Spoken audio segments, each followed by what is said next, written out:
In today's lesson, we're going to focus on quadratic functions and models. So we're going to take what we know about quadratics and graph them. Wouldn't it be nice to look at a quadratic in standard form and have multiple methods in your head for how to graph them? Well, believe it or not, you already have that. So we are going to do what we did last time, completing the square, in order to convert a quadratic in standard form to vertex form.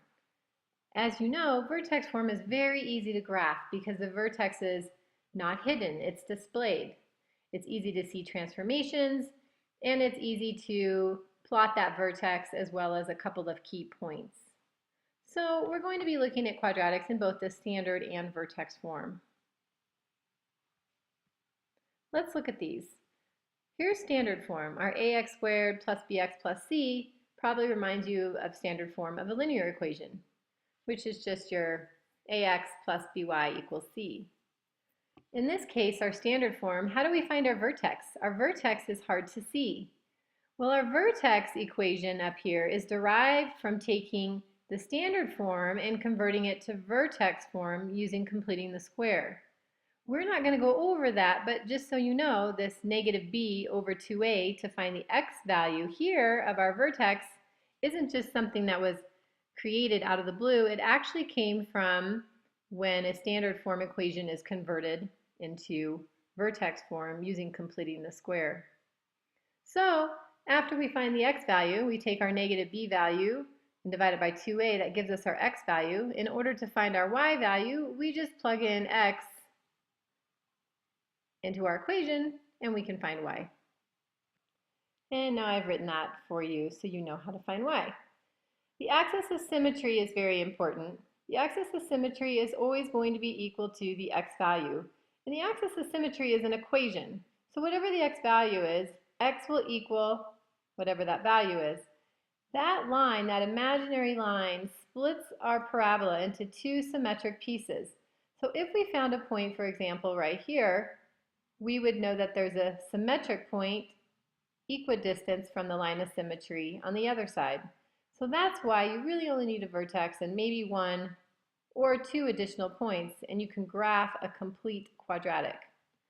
With vertex form, our vertex is shown. So we know, if you remember, that our vertex is opposite h. So if we have x minus 2, then our vertex is positive 2, and then the k value.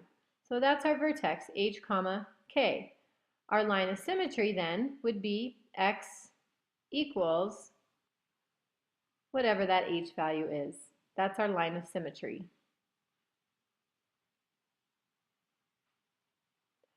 Let's do an example. So here we have a quadratic in vertex form. It may not look like vertex form to you, but notice that there's no x value. Anytime there's no x value, we consider this to be vertex form. I could rewrite this as 2 times the quantity of x plus 0, quantity squared, plus 4. Now it's much more obvious for you to see the transformations and the vertex. So let's think about our transformations. This 2 is going to mean that we have a stretch of 2. The 4 on the end means we have a shift up of 4. Let's look at our vertex. Since this is vertex form, our vertex can easily be seen. It's a little bit hard the way it's originally written, but notice that the way it's written just means that x was added to 0. So our vertex is our hk, and our h is 0, and our k value is 4. So now you can start to picture this quadratic. We know that this quadratic opens up because the x, or the coefficient in front of the x squared term, is positive. You can also picture some other things. You can picture that the vertex is here at 0, 4, so we know it's along the y-axis. We also have a stretch of 2, so it's probably going to be a little bit tighter in than a typical quadratic parent function. How about our axis of symmetry? Remember, the axis of symmetry is an equation, so we write it as x equals, and the axis of symmetry is just going to be this y-axis because it's always the x value of the vertex. Let's look at another example. How about if we have an equation in standard form? This is very difficult to just look at and determine what the transformations are. So we really can't state any transformations at this point. It's also a little bit difficult to look at and find the vertex. But remember, we have a quick trick for finding the vertex. So if we want to find the x value of the vertex, we do negative b over 2a. Well, our b value is 12, so we would do negative 12 over 2, and our a value is negative 3. If we were to simplify this, we would have negative 12 over negative 6, which simplifies to 2. So we know right now that the x value of the vertex is 2, and in order to find the y value, we just need to insert a 2 for all the x values and solve for y. And after doing that, we would get negative 3 times 4 plus 24 plus 1. Just being careful of our order of operations, we know then we would get 13. So our vertex is at 2, 13. Now we know the axis of symmetry is going to be at x equals 2. So when we look at our transformations, we know that we could say that we could have a shift to the right of 2 and a shift up of 13. We also know that we're going to have a reflection. Think about how we know that. This graph has a negative coefficient in front of the x squared term, so our parabola opens down. The only way to make it open down is to have a reflection. So the only thing we don't know now is whether there's a stretch or a shrink. But if we were to rewrite this by completing the square in vertex form, we could determine if we had a stretch or a shrink. Let's go ahead and do that for this next problem. Since you just practiced completing the square, why don't you pause the video and see if you can complete the square to write this in vertex form. Your step 1 should have been to take this constant term and move it to the other side, because remember, we're going to create our own. So what was your step 2?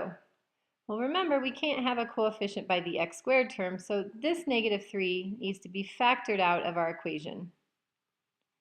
Sometimes you'll see problems in which they'll just divide the negative 3 out.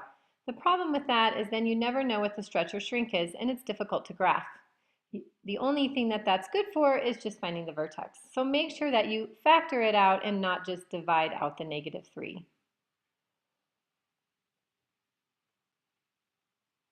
And we don't want to forget our x's, so let's put those back in. Okay, so think about what you're going to add to each side. This is step 3. What's going to be that perfect number that you add to the left side that you also add to the right side? Doing our calculation, we take negative 4 divided by 2, or multiply by 1/2, and we square that number and we get positive 4.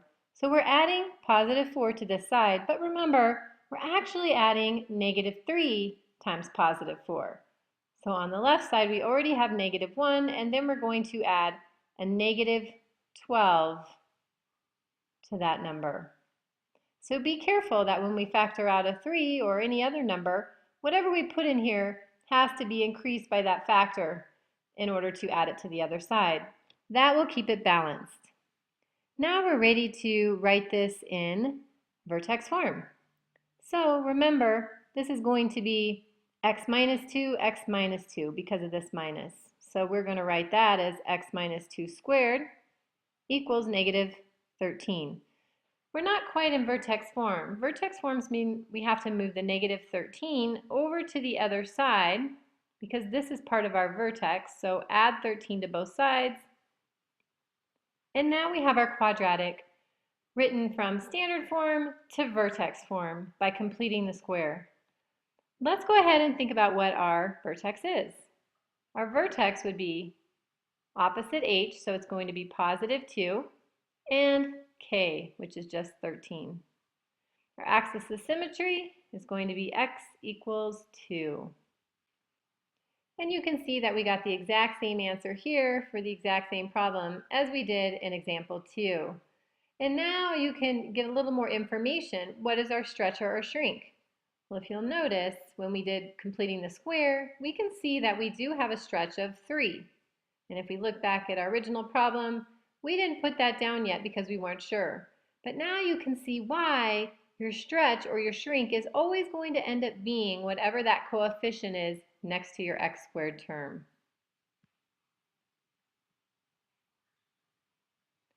Let's move on to graphing. What if we want to graph this function? We want to make it as simple as possible to graph. Well, the first thing is just to identify some transformations and our vertex and axis of symmetry. It's important to identify the transformations because then when you graph your function, in your mind you can compare it to your parent function and you can see, is my new graph reflected over x? Did I shrink by 1/4? And did I shift up by 2? Sorry, that should say 2. So knowing the transformations will help you identify whether your graph is correct. Our vertex then is going to be 0, 2, and I could rewrite this in the form of x plus 0 squared plus 2 so that you can better see it, but we've already seen one so far like that. And our axis of symmetry is 0. This is going to be important in helping us to actually graph this function. When we're graphing it, we'll graph our vertex first, so it's at 0, 2. And then what about those key points? Well, here's where we need to make a little bit of a table and come up with some key points. Before I do that, I am going to plot my axis of symmetry. And that way, all I really need is one key point, and I can derive another one reflected across my axis of symmetry. So let's come up with a point. I have a vertex here at 0, 2.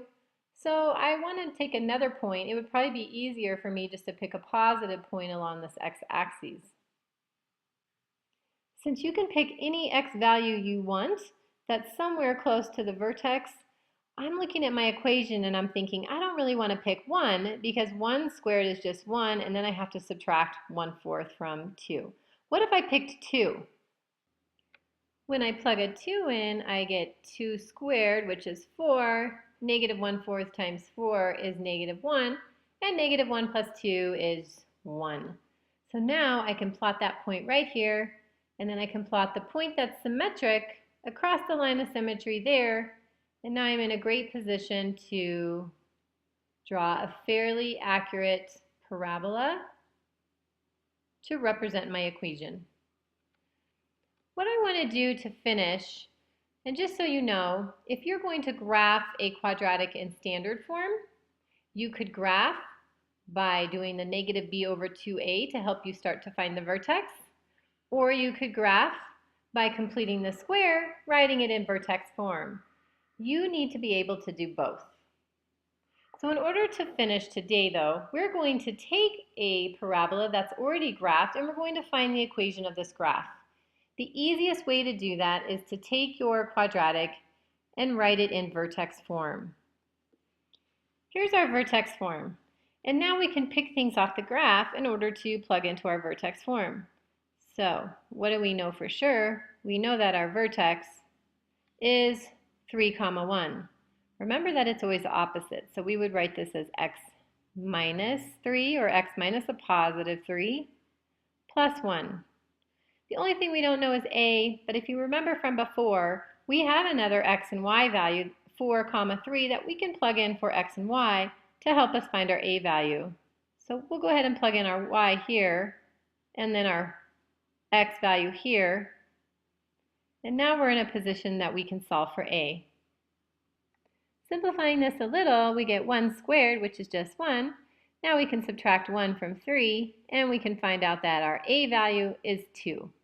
So if we're going to write our final quadratic that represents this graph, we know that it is y equals 2 times x minus 3 squared plus 1. If I wanted to write this in standard form, I could go ahead and factor out, or I should say distribute the x minus 3 squared and then distribute the 2 into there and add 1. So now I can go back and forth from vertex form to standard form. We're going to finish off today by looking really quickly at a regression analysis.